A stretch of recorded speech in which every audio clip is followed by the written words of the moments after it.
We have joining with us Mr. Anil Agrawal, Chairman of the Vedanta Group. Mr. Agrawal, thank you for joining us on Bloomberg Quint.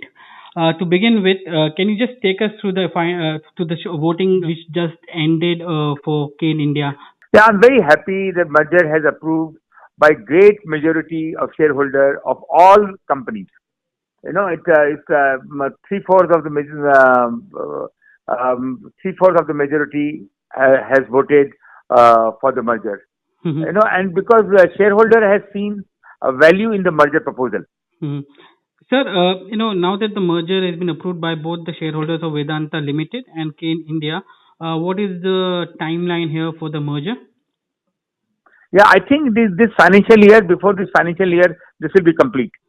And do we need to, as a company, will you need to take permission from the Ministry of Petroleum and Natural Gas before the merger goes through? No, I think that everything has been done. We have now it's only the court approvals and some of the small processes are required. Okay. One of the some concerns which was raised today about in the in the court convened meeting was with respect to the Kane's capital expenditure as well. How will this merger help Kane go ahead with his capital expenditure? Yeah, whatever we have planned, if you see Vedanta overall has planned $1.5 billion capex investment, which will go on. And if you have seen in the last couple of years, we have invested couple of $1 billion in the capex, for which all the capacity will come with the merged identity. Mhm. Sir, if you look at the voting pattern, overwhelming of non-public institutions have voted in favor of you, more than 99%. Can you confirm with us whether Kane Energy also voted in favor of the merger? Yeah, I don't have the detail, but I think by and large everybody was in favor. I don't have a detail, Hmm. but I think when you have a 66% people are voting, is majority have people have voted. Okay. And I have seen the pattern where the smallest shareholder has also voted, so uh, they like the deal. Hmm. They find that there is a value in it. One of the observations which I had was that while in the case of Vedanta, a lot of public institutions voted, full hog in favor of the merger. Here, in the case of Kane India, we've seen only 55% of the public institution voting in favor of the merger.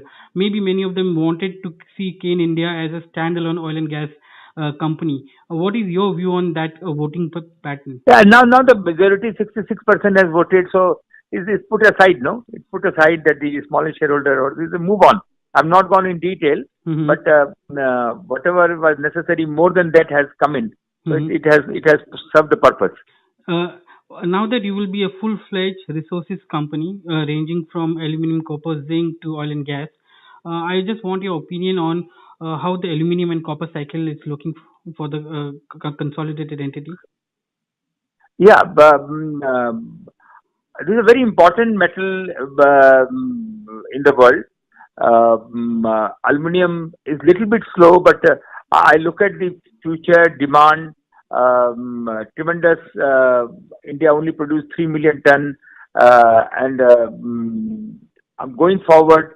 I'm looking the tremendous production to come in India. Maybe up to 10 million ton production has to come into India because everything is replacing. So as a price, I think I'm looking price of around between $1,600 to $1,700 Hmm. price range, and I'm looking on the copper about 4,500 to 5,500 range. And that is in the interim. And now that you have Kane India also in your entire resources company, what will is your outlook on the crude oil prices and how it will go from here on? If you can give us some idea of Yeah, yeah. what your view is. Yeah. I think what I see, nobody knows about the oil price, but generally my feeling is it should be range between $60 to $70. And that is over. 60 medium term, Okay. $60 to $70, and but in for India, we have a huge import, Mhm. and which we need to have our own resources, whether it's a oil and gas, whether it's a gold, whether it's a copper. So all this resource, we have all this resource, Mm-hmm. And Vedanta PLC, Vedanta has taken a initiative to make a resource company out of India. And biggest benefit is of course the shareholder plus the government, because most of the value being created for the government. 80% of the revenue goes to the government as far as the oil is concerned. And I'm looking forward more company to come in the natural resource sector, because this is a need of our for India. Mm-hmm. Sir, is this the end of consolidation for Vedanta Group in India, or would you look to buy out the residual stake in Balco and also look to merge that with the Vedanta Limited company? Yeah, but we will whenever government is ready to sell the residual share, we will definitely look at, and for sure. At the same time, the it's already owned by the Vedanta Limited. 65% of Hindustan Zinc and 51% of the Valco is owned by Vedanta Limited. So it's already owned by them. So, are you in talks with the government on the residual stake sale? Government has not talked to us, but we hear generally from the media that government will be looking forward to divest this stock. At some point of time earlier, you had offered government some value for the residual stake. Do you go by the same value, or will you relook at the value given globally prices of aluminium and zinc have come down some bit? Yeah, well, we will see at why to put our head at the moment. When the government is ready, we like to give the right value to the government, isn't it? That's true. And finally, sir, where from here for Vedanta Limited as a whole, because you have a debt restructuring plan as well. How do you see the debt coming down for Vedanta in the next 1 or 2 years? Number one is our debt is compared to other resource companies is still 30% lower. Mm-hmm. If you look at our peers, Yeah. so we are very comfortable with the debt. We have never defaulted. All the payments have never gone for restructuring. Mm-hmm. But we are looking as our overhaul together. The company will be having EBITDA of over $4 billion. So we can reduce some debt. We can put some capex program what we have already in the plan.